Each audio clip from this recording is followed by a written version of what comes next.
Assalamualaikum warahmatullahi wabarakatuh. Izin memperkenalkan diri. Perkenalkan, nama saya Sarfina Nima Zatalini dengan NPM 22580110039 dari Fakultas Kedokteran Program Studi Pendidikan Dokter. Di video kali ini saya akan membacakan resume selama PKKMB Universitas Lampung 2022.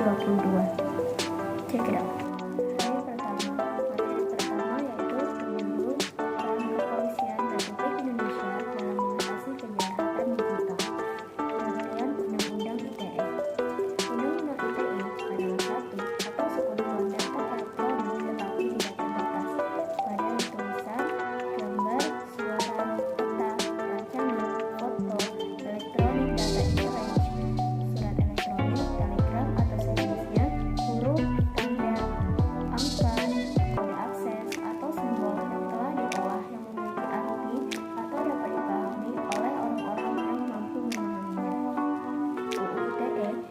Memuat pasal-pasal mengenai perbuatan yang dilarang termuat pada pasal 25-37, sedangkan ketentuan pidana pada pasal 45-52. Pidana dapat berupa pidana penjara dan atau denda.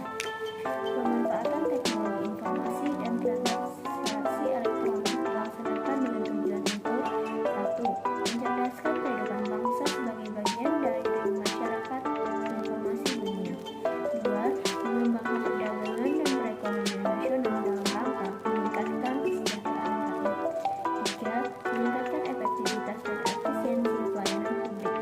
4. Membuka kesempatan seluas-luasnya kepada setiap orang untuk memajukan pemikiran dan kemampuan penggunaan dan pemanfaatan teknologi informasi seoptimal mungkin. 5. Memberikan rasa aman, keadilan, dan kepastian hidup bagi pengguna dan penyelenggara teknologi informasi. Contoh pelanggaran hukum di dunia maya. 1. Pelanggaran isi situs web terdiri dari pornografi,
pengawasan dilarang merokok, dilarang penggunaan obat-obatan terlarang, dilarang berjudi, bullying, kekerasan, dan seksual harassment.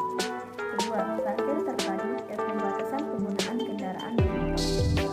Tiga, pengelolaan sampah TPST. Empat, pengelolaan sumber air. Lima, arboretum dan anggrek. Pengendalian COVID-19. 1. Vaksinasi COVID-19. 2. PSBC. 3. BPJS Kesehatan. Mengapa perlu manajemen risiko? Karena pertama, terjadinya perubahan lingkungan yang terus-menerus, meningkatnya permintaan governance organisasi, contohnya CSR. Contoh manajemen risiko terhadap lingkungan. 1. Mentaati kebijakan lingkungan. Kebijakan lingkungan adalah setiap tindakan sengaja diambil atau tidak diambil untuk mengelola kegiatan manusia dengan maksud untuk mencegah atau mengurangi efek yang merugikan pada sumber daya alam, dan memastikan bahwa buatan manusia perubahan lingkungan tidak memiliki efek berbahaya pada manusia. 2. Corporate Social Responsibility atau CSR dimanfaatkan sebagai alat manajemen risiko yang berperan sebagai insurance line untuk menjaga kinerja perusahaan ketika menghadapi krisis finansial, sosial, maupun lingkungan. D3. Pada D3 ini merupakan PKKMB tingkat fakultas. Judul materi pertama yang disampaikan yaitu pembelajaran di perguruan tinggi pada era 4.0 dan plagiarisme, yang disampaikan oleh Profesor Dr. Dian Bulan Sumekar MD, SKM, MKes. Terdapat 5 jenis literasi yang disampaikan oleh Profesor Dia, yaitu literasi lama, literasi data, literasi bahasa, literasi teknologi, dan literasi manusia. Profesor Dia juga menjelaskan mengenai plagiarisme. Profesor Dia menjelaskan tentang berbahayanya plagiarisme, cara-cara untuk mencegah plagiarisme. Dengan materi yang disampaikan oleh Profesor Dia ini, kami, para mahasiswa baru Fakultas Kedokteran, jadi lebih paham dan mengerti mengenai bahaya dan resikonya plagiarisme.